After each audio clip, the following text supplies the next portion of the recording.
An unassuming cemetery on the outskirts of Kinablis, named after a martyr, a hero of the First and Second Crusades.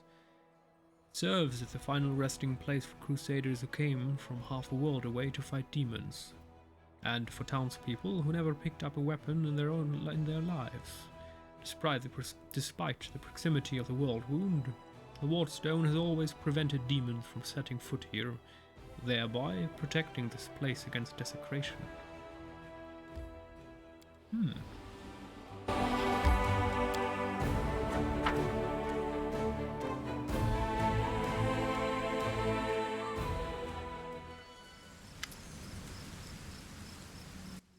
An elderly man limps toward a grave and clumsily throws a handful of soil inside. How unfair time is, isn't that right, Jean-Luc Picard? They were all so young. They had their whole lives ahead of them. They sacrificed themselves, and an old cripple like me still lives. An elven woman with her face bathed in tears steps up to the grave. She whispers, "The painting. It burned, like everything else in the house. There's nothing left for me to remember you by. Nothing." A young man throws a handful of soil into the open grave and stands beside it for a while, lost in thought. Finally, he sighs and steps back.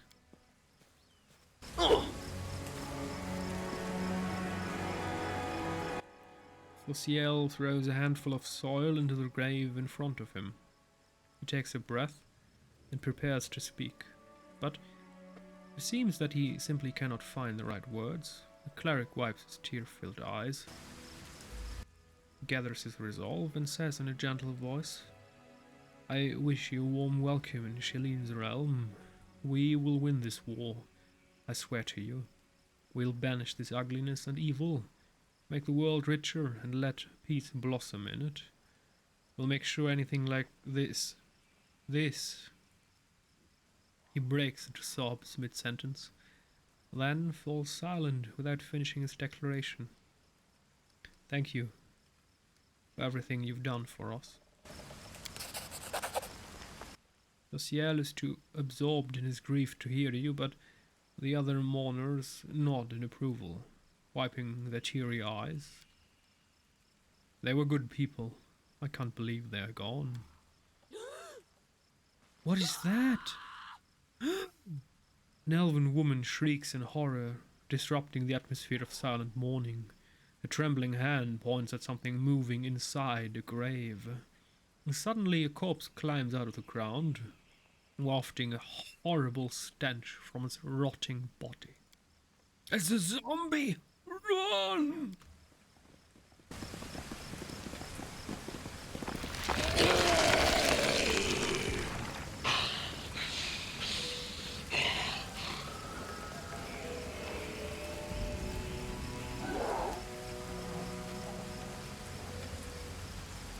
I won't let you hurt my friends!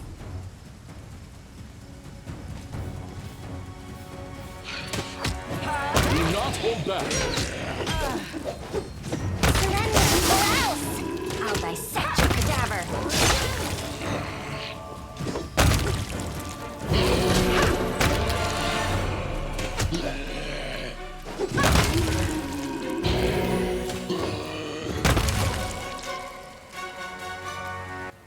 With a heavy heart, Social looks at the corpses of his friends returned to rest by his own hand. What is this twisted mockery? Who could... Wait, what's that? He bends down and recovers something from the ground. Take a look at this. Social hands off a black onyx gem to you. Once precious, the stone is now covered in cracks, falling apart in your grip as you examine the engraved Minotaur's head, the unholy symbol of Baphomet. The cleric's voice, perplexed at first, fills with rage as he speaks. "Cultists simply murdering my friends was not enough for them, no. They had to come to the funeral and desecrate their graves. They will pay for everything they have done when we find them. You're right, they can't be far. You can't allow them to torture anyone else this way. Wait! The townspeople fled the undead without knowing they have a traitor amongst them. Wherever they are in great danger. We must find them.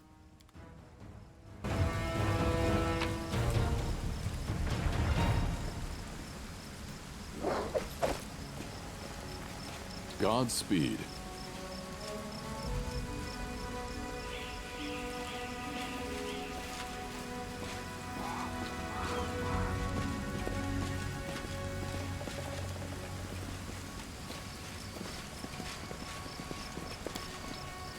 Call me again if you need to. The half-rotten corpse of a woman shambles out of the crypt. She leers at you with her empty eye sockets and croaks out a few words. Oh, thank the gods and thank you too. Oh, I knew this was going to happen someday. They buried me alive. I hated to break it to you, but you're actually dead. How dare you? What utter foolishness? Do I look like a corpse too? No. You forget yourself. You should be ashamed to say such things to her. The dead Baroness wags her finger at you in a chastening manner, but cuts herself short, staring at her own hand in terror. What? Ah, this simply cannot be. I shan't permit it. I am not dead. I command ye. I am afraid it is true. I am truly sorry. This graveyard was desecrated by a necromancer. It seems that he disturbed your rest as well. The dead woman covers her face with what remains of her decaying hand, so I died. But even in death, the cursed servants of the abyss torture me. Can nothing be done? Perhaps you could lay me to rest. I quite enjoyed my life in this world, but now there is no place for me here, not in this miserable form. How did you awaken? Do you remember anything? Allow me a moment to think.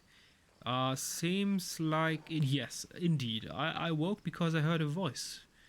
They were reciting poetry or a prayer, perhaps? I suppose those were spells then, huh? It must have been your thrice-damned necromancer.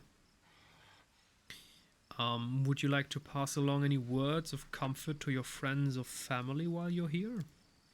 Ah, that good-for-nothing band of hangers-on?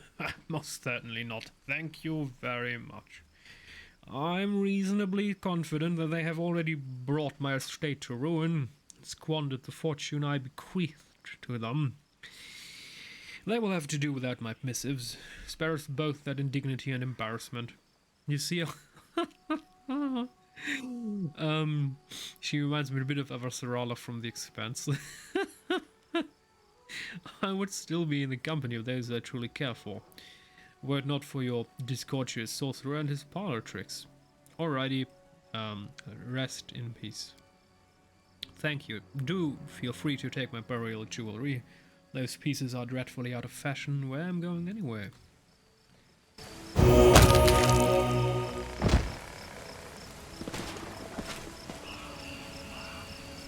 Let us press on.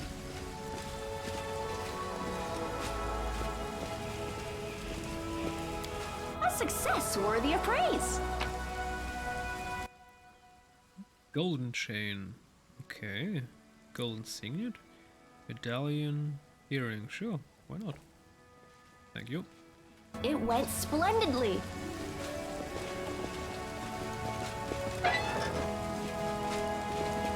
They will break against our resolve.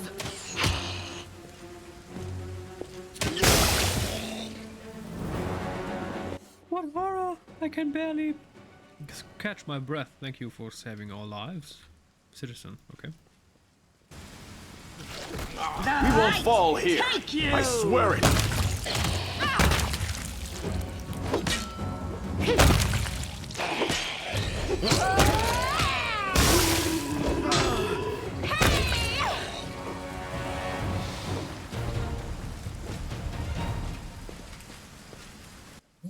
Looks like they're waiting for us.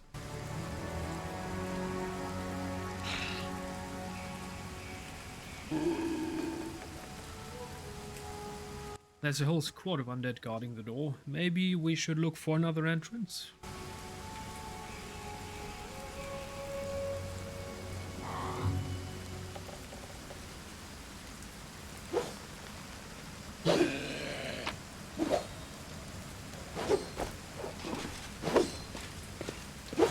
I'll remove this obstacle. Defeat is not an option.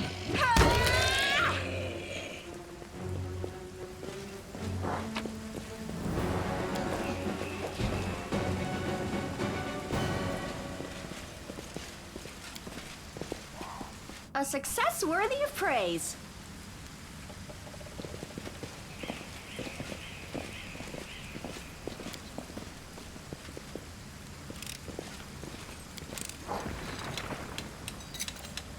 This was simple enough. We march ahead. A success worthy of praise.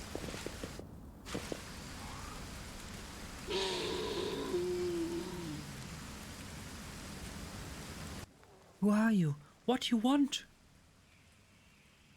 All you have to do is die in the name of Baphomet. Have faith, you can do it.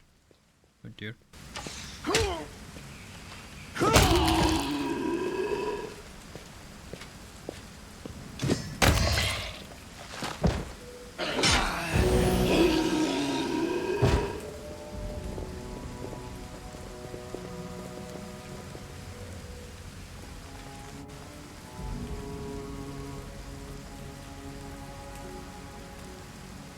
This is the end of your blasphemous magic. I won't let you harm the living or the dead anymore.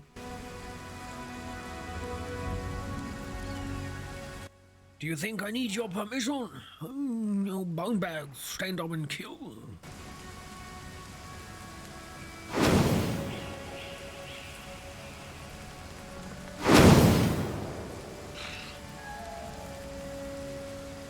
I will fight.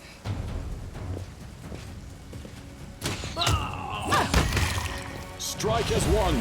You are beyond redemption!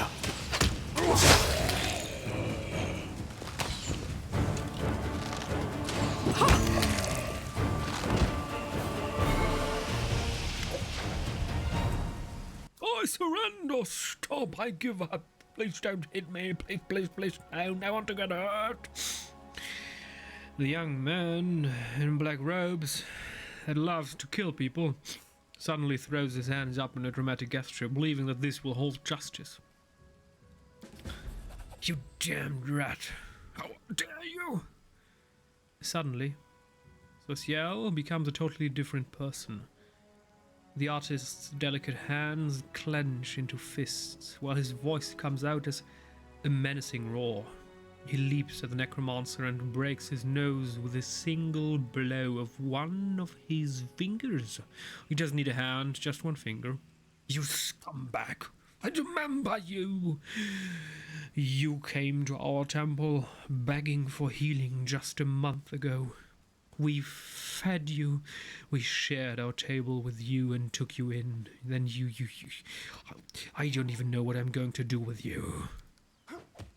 Die. Stop it! I surrender. You're hurting me. Social ignores the necromancer's cries of pain, punching him right in the teeth. The necromancer spits blood, but continues, fighting past the wild blows to his increasingly bruised and busted face. You are the priest of Mishulin. I've surrendered. So you have to spare my life. Your goddess demands it. Don't listen to his lies. He deserves death. It would be justice to kill him on the spot. The lawful action. Social looks at his bloodied hands in disgust and pushes the battered cultist away. And no, there is no justice in killing him right now. It would be a simple act of revenge. I had absolutely no idea there was so much rage in me. It's a shame. A disgrace, but I must admit that I enjoyed beating him. Forgive me for letting you see me like this. It should never have happened. Sociel wipes the necromancer's blood off his knuckles and steps away from him. You are the commander, and he is your captive. It's up to you to decide his fate. I surrender. Here, take everything I've got, just don't kill me. The cultist turns out his pockets. You receive a scroll of Fox's gunning. What do you think I should do to him? Sociel stares at the cultist, then through clenched teeth utters, I've no right to decide whether he should live or die. You are in charge here.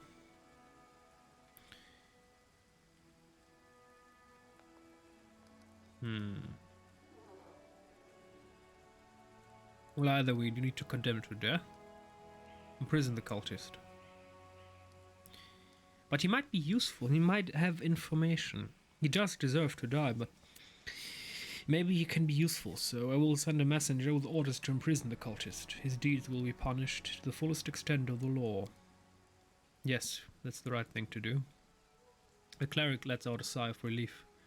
Thank you. Sociel examines the devastated graveyard, then diverts his attention to the terrified townspeople. It's all right. You're safe now. We should bury the bodies again. This is a place of peace, and we must not leave it desecrated like this. The townsfolk are clearly terrified of even looking at the fallen undead, but Sociel's soft words reassure them. As they work together, the graveyard soon regains its tranquil appearance. After prayer, Sociel bows his head before the graves of his friends for the last time. May the eternal rose grant them peace at last. Well, let's be on our way. We have many more innocents to protect from the horrors of this war. So it will be done. Citizen, who are you? Oh, okay. Just some random dude.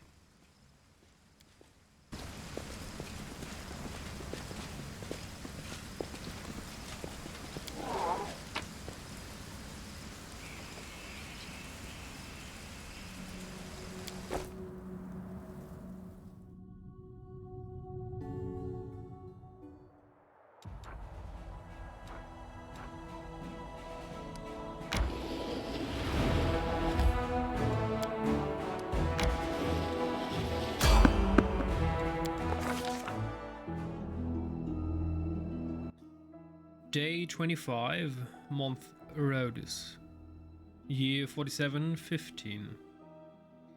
Magical anomalies are common in the world of Golarion, so common that the use of the word anomaly itself is questionable.